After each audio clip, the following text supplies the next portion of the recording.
Hello everyone, for today's video, tuturuan po kayo kung paano mag-redeem ng vouchers sa ating mga Maya application.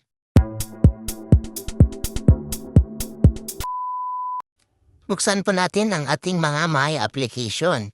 At dito po sa homepage, makikita po natin ang tatlong tuldok dito sa baba. At scroll up lamang po natin hanggang sa makita natin itong vouchers.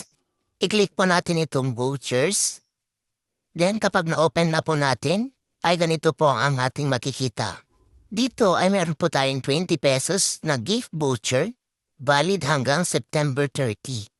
Click lamang po natin yung voucher, then pinutin natin itong claim. Itong 20 pesos po na ito ay papasok sa ating mga Maya account. Once na na-claim na natin, ay makikita na po natin siya doon. At magre-reflect na agad. Pinutin po natin itong confirm. At ganito na po ang makikita natin.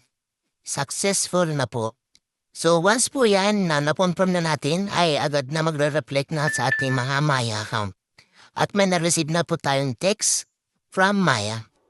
At pwede na po tayong bumalik sa ating mga homepage at i-refresh na lang po natin para mag-reflect ang 20 pesos na voucher na ating na-redeem kanina. Ganyan lamang po kadali ang mag-redeem ng voucher sa ating mga Maya account. Don't forget to click the subscribe button and bell all para lagi po kayong updated sa lahat ng ating mga bagong content.